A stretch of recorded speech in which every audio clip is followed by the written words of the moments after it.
Assalamualaikum warahmatullahi wabarakatuh.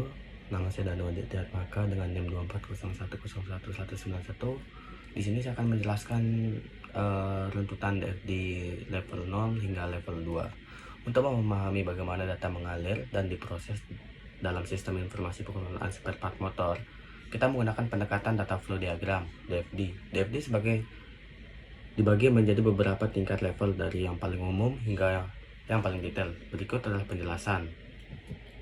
Untuk DFD level 1 yaitu diagram konteks. Fokusnya batasan sistem dan entitas luar. DFD level 0 atau diagram konteks adalah gambaran helikopter dari seluruh sistem. Di sini, sistem dianggap sebagai suatu lingkaran besar, tunggal, atau proses nol. Dan kita hanya bisa melihat apa saja yang masuk dan keluar melalui entitas luar faktor. Aliran data pada bengkel spare part. Yang pertama ada admin atau petugas gudang, input dan output. Admin memasukkan data spare part baru dan data supplier ke dalam sistem.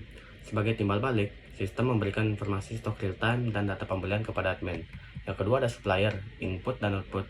Sistem mengirimkan surat pesanan, purchase order saat stok menipis. Supplier kemudian mengirimkan barang beserta faktur pengiriman yang diinput dalam sistem. Yang ketiga ada mekanik atau teknisi, itu bisa input dan juga output.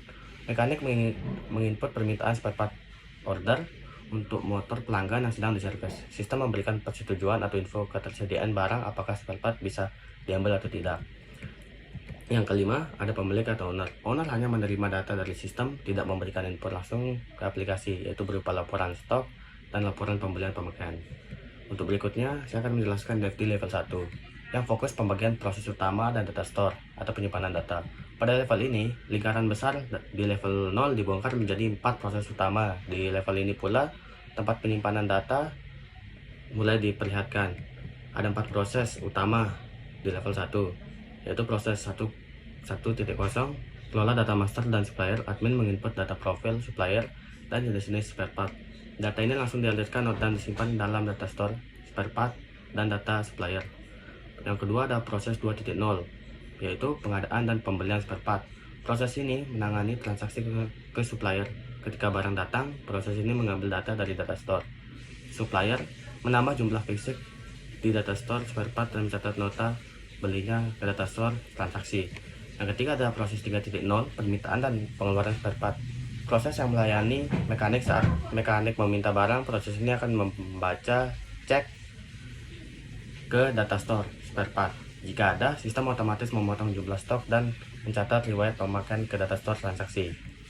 Yang terakhir ada proses 4.0, yaitu pembuatan laporan. Proses ini tidak menerima input dari aktor luar secara langsung, melainkan secara berskala menarik read untuk membaca semua data rekapitulasi dari data store spare part dan data store transaksi untuk dikomplikasi menjadi dokumen laporan menjadi owner.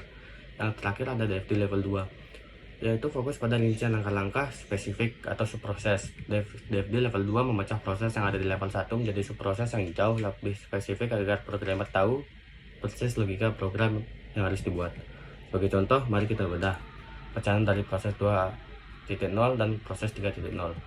Pecahan dari proses 2.0 yaitu pengadaan barang menjadi subproses 2.1, cek stok kritis dan bikin PO. Sistem secara otomatis memeriksa data store spare part. Jika ada barang yang jumlahnya di bawah batas minimum, sistem mengeluarkan surat pesanan PO atau supplier. Subproses 2.2, verifikasi fisik dan faktur masuk. Saat barang dari supplier tiba di bengkel, petugas gudang mencocokkan fisik dengan faktur. Jika sesuai, data diinput untuk mengupdate data store spare part, stok bertambah dan mencatatnya di data store transaksi.